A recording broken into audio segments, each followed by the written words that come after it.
You've walked this journey with me. It's been 30 days in this series of breaking chains. And the whole time we've confronted the main struggles that so many people deal with. And we've learned to live differently.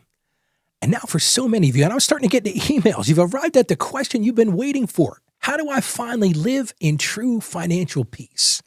And so many people have asked me, they've reached out to me, they said, Ralph, is this peace a finish line?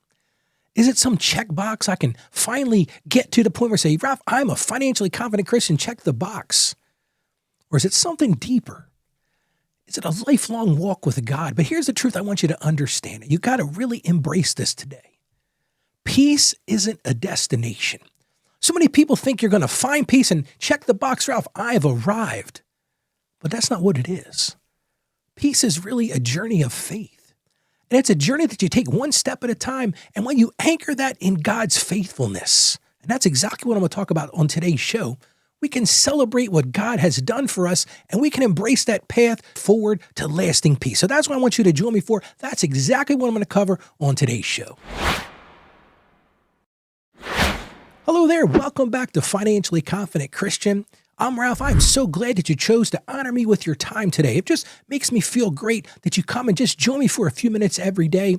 And on this show, my goal every single day is to help you answer this question. How can I become a financially confident Christian? And today we're ending the 30-day series on breaking financial chains. And I hope you've joined me along this path. And if you haven't joined me, you can go back and listen to all of these. You can find all of these at financiallyconfidentchristian.com. And if you've been along with me on the journey, you know we tackled shame. We've tackled the fears of debt. We've tackled the fears of not being able to give enough. We talked about saving. We discussed budgeting. We talked about stewardship. And today I just want to really tie it all together and really answer that big, audacious question. How do I truly live in financial peace, Ralph? Because if you're like most of us, you've made some progress along the way. Maybe you're living right now. You've got less stress. You've got more confidence in your financial decisions. And for so many of us, we just want to be done with this. We're like, hey, it's done. I can put it to rest. I'll give you an example of that. Right now, I'm on a diet. I started my weight loss journey. I weighed 430 pounds. Well, just the other day, I weighed in at 268. And I said to myself, great, I'm almost there.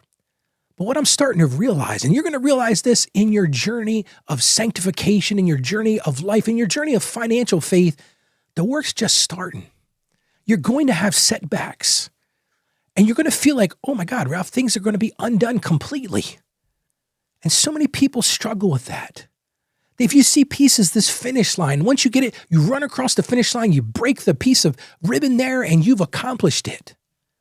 But the problem is when you live in that reality, that false reality, I'll say that. Complacency after that wins in the end.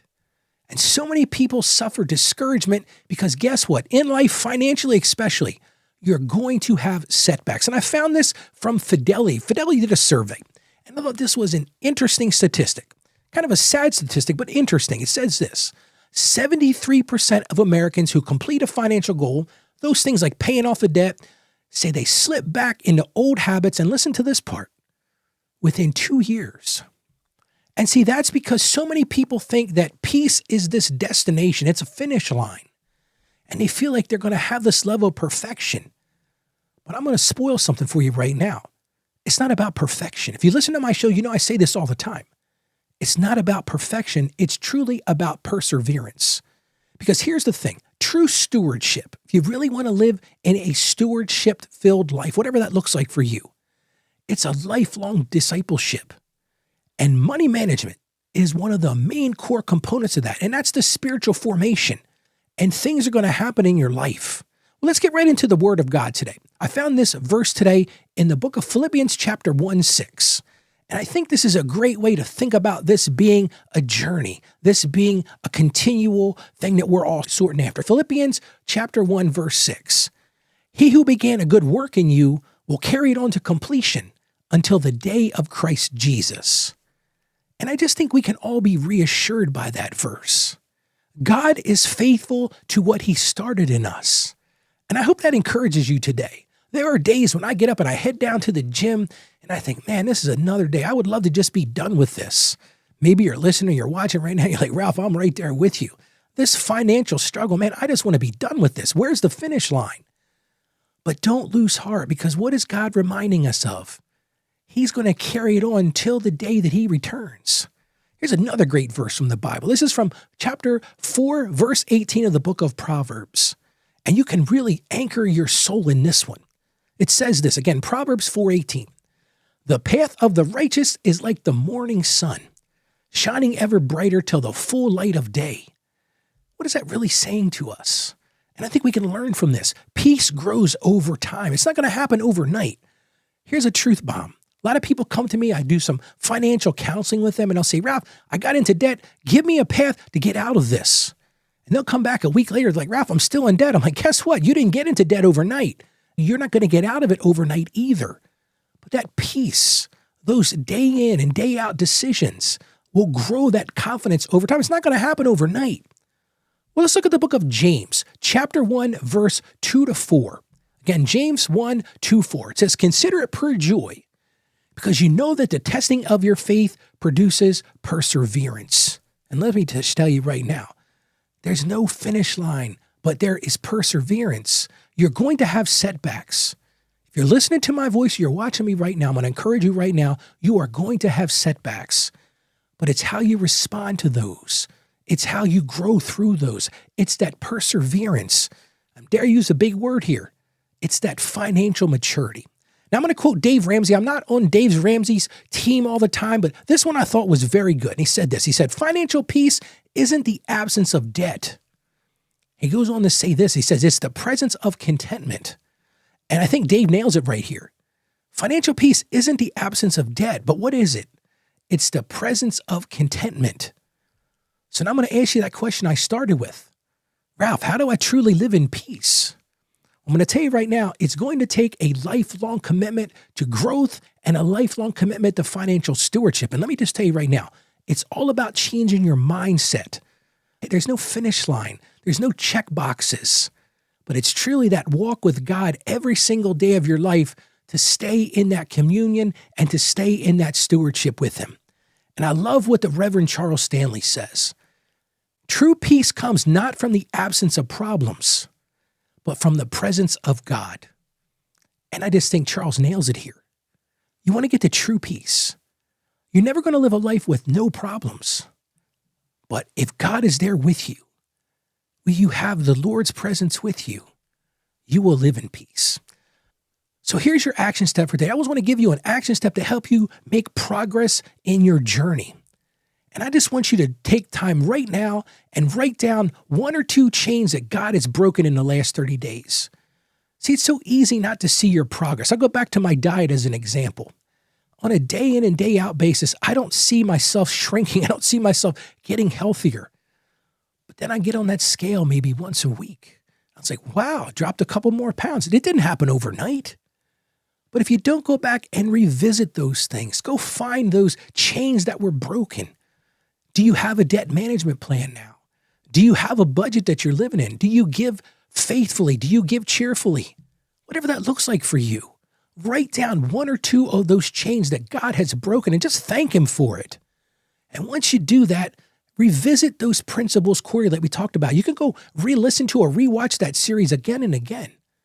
Commit to weekly, daily, monthly, annually growth. Keep learning. Read books. Go take workshops. Watch more podcasts. Listen to more podcasts. Whatever that looks like for you. Read more books. I'll tell you how you can get a copy of my book for free here in just a couple minutes. And one more thing I'm going to encourage you to do is establish a financial Sabbath. You may not have heard me talk about this. I've talked about it a couple times on this show, but this is so very important. Whether it be monthly or quarterly, review that budget. Review those goals. Review that giving plan. Review those savings plan and pray about it. Truly pray about it. And thank God for the provision he's giving you. And just remember this.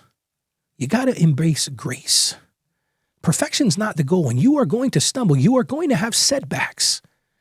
But it's how you get back up from those setbacks that makes a difference. You learn, you restart, and trust God's grace. Because when you do this, and when you look at it like a lifelong journey, it transforms money from a task into discipleship. So many people think they're going to check a couple boxes and their financial problems are going to be resolved. It doesn't work like that. It's a lifelong decision to stay in communion and discipleship. And when you do that, when you embrace that journey, it builds resilience and it anchors your peace in the only true anchor, in God's faithfulness. How about we pray together now? Father God, thank you for beginning a good work in us. And thank you for your promise to carry it through to completion, whatever that looks like on your timeline, Lord, not ours. And we confess that we often want quick fixes, Lord, but you call us to be faithful and you call us to faithful endurance, Lord. Help us to embrace this stewardship as a lifelong journey.